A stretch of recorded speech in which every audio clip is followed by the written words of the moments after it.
The night was darker than any I could remember.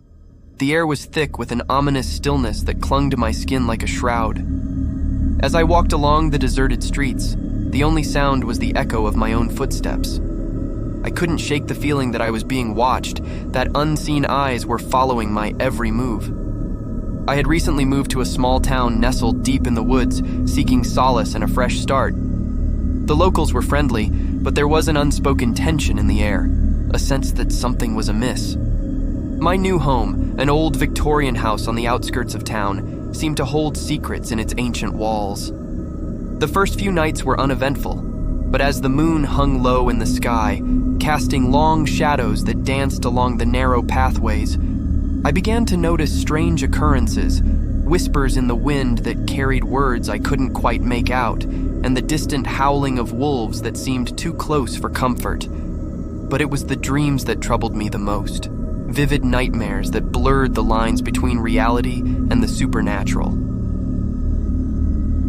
One night, as I lay in bed, the creaking of the floorboards outside my room caught my attention. I dismissed it as the house settling, but an unsettling feeling lingered in the air. I pulled the covers tighter around me, trying to convince myself that it was just my imagination playing tricks on me. The next day, I decided to explore the town's history, hoping to uncover any dark secrets that might explain the eerie atmosphere. In the dusty archives of the local library, I stumbled upon an old newspaper article from the 1800s. The headline sent shivers down my spine. Mysterious disappearances haunt small town. The article detailed a series of unexplained disappearances that had plagued the town over a century ago.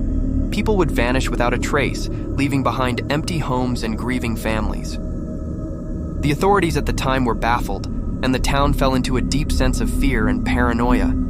The disappearances ceased as suddenly as they began, and the town buried its dark past, hoping to forget the horrors that had unfolded within its borders. The more I delved into the history, the more I became convinced that the malevolent force that had haunted the town in the past was still very much alive.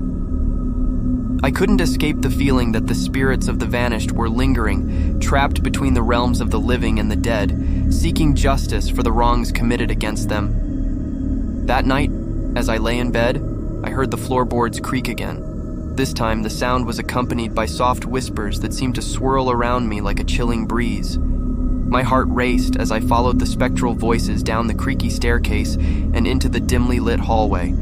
The air grew colder, and I could see my breath as I approached the door at the end of the corridor. With trepidation, I turned the handle, revealing a room draped in shadows.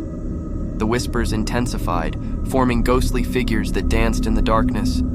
I could feel the presence of the lost souls, their sorrow seeping into my very being.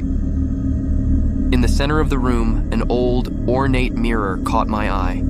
Its glass surface seemed to ripple with an otherworldly energy.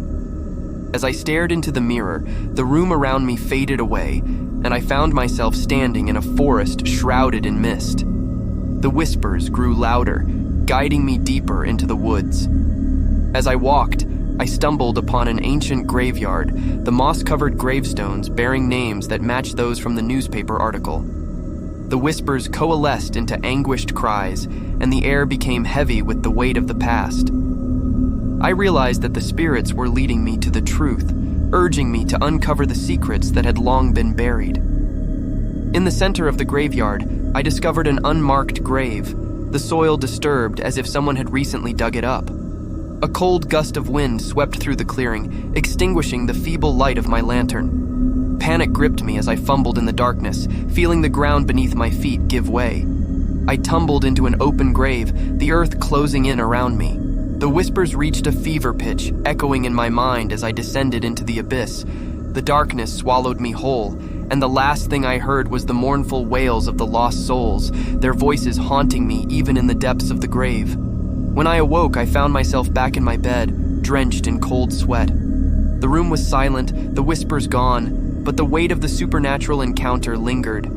I couldn't shake the feeling that I had glimpsed into the other side, that the spirits had chosen me to be their vessel, a conduit between the living and the dead. As I lay there, contemplating the horrors I had witnessed, I knew that the small town held secrets that were better left undisturbed. The spirits of the past had awakened, and the darkness that had plagued the town for centuries was now intertwined with my own existence.